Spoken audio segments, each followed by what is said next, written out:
membuat kebohongan besar kepada publik yang tercatat pada tahun 1971 di Amerika Serikat.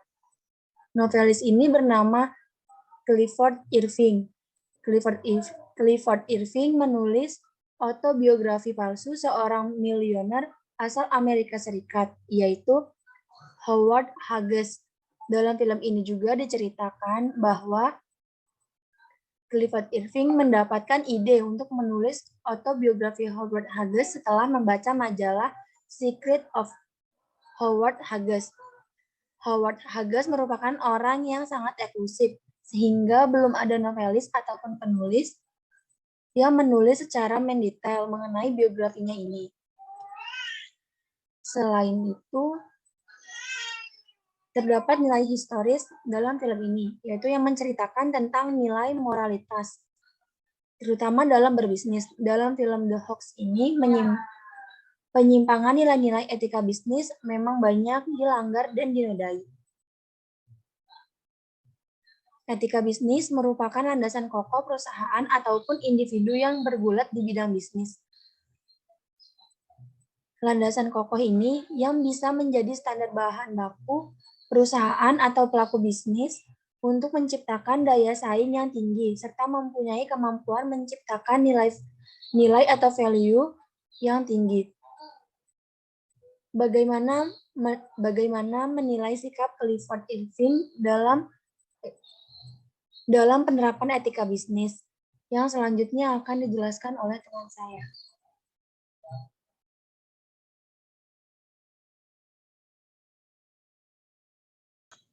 Ayo. Selanjutnya yang pertama immoral management. Immoral management merupakan tingkatan terendah dari model manajemen dalam menerapkan prinsip-prinsip etika bisnis. Manajer yang memiliki tipe ini pada umumnya sama sekali tidak mengindahkan apa yang dimaksud dengan moralitas, baik dalam internal organisasi maupun bagaimana dia menjalankan aktivitas bisnisnya. Para pelaku bisnis yang melakukan tipe ini biasanya memanfaatkan kelemahan-kelemahan dan kelengahan-kelengahan dalam komunitas untuk kepentingan dan keuntungan diri mereka secara individu atau kelompok mereka. Kelompok pelaku bisnis ini selalu menghindari diri dari yang disebut etika. Bahkan hukum dianggap sebagai batu sandungannya dalam menjalankan bisnisnya. Manajemen atau pelaku bisnis dengan gaya ini menganggap etika ialah sesuatu yang tidak perlu diacukan. Yang terpenting adalah memperoleh untung atas aktivitas mereka.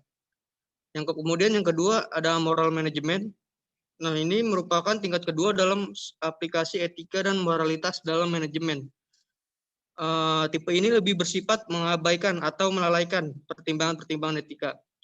Dalam tipe ini ada dua jenis manajemen atau pelaku bisnis. Yaitu yang pertama manajer atau pelaku bisnis yang dikenal tidak sengaja berbuat amoral atau unintentional amoral manager. Tipe ini adalah para pelaku bisnis yang dianggap kurang peka. Kemudian ada tipe manajer atau pelaku bisnis yang sengaja berbuat amoral.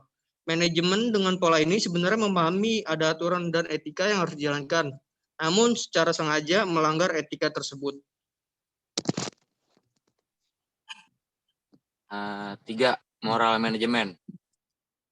Tingkatan tertinggi dari penerapan nilai-nilai etika atau moralitas dalam bisnis adalah moral management.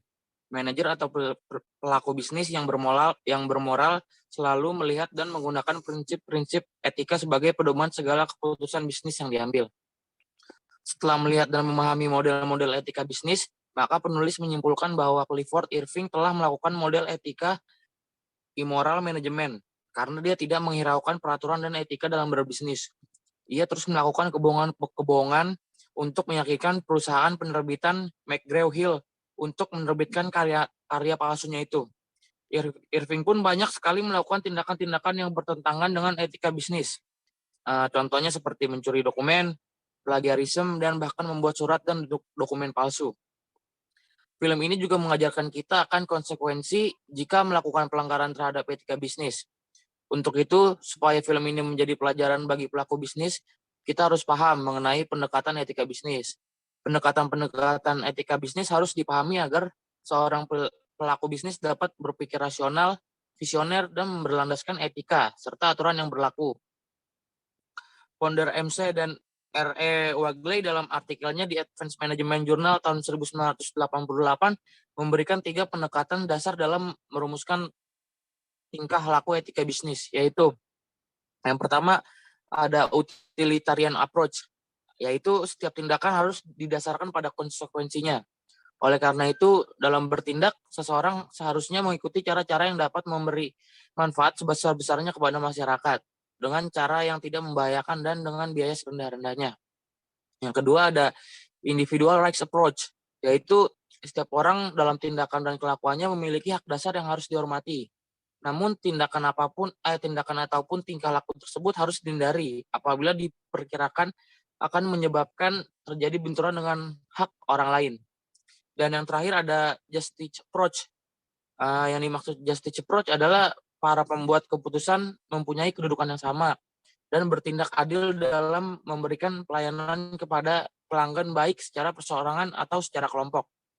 Dari ketiga pendekatan di atas, jika kita memahami secara betul pendekatan-pendekatan tersebut, maka kita akan terhindar dari tindakan yang telah dilakukan oleh Clifford Irving dan rekan kerjanya Richard Susskind. Sesuai dengan utilitarian approach, maka konsekuensi yang diberikan kepada Clifford Irving adalah dipenjara selama 2 tahun. Setelah kita memahami etika bisnis, maka kita akan menjalankan bisnis yang akan menjadi landasan pokok adalah etika. Dengan etika, maka keberlangsungan dari bisnis kita akan bertahan dalam persaingan yang semakin tinggi.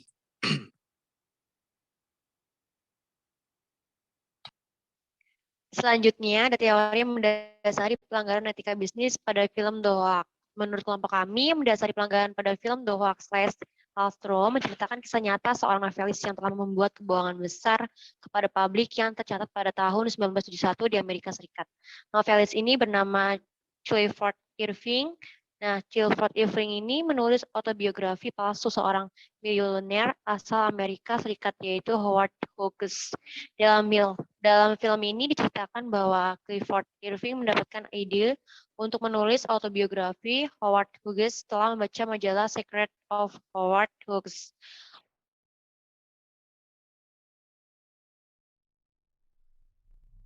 Howard Hughes ini merupakan orang yang sangat eksklusif sehingga belum ada novelis ataupun penulis yang menulis secara mendetail mengenai biografinya.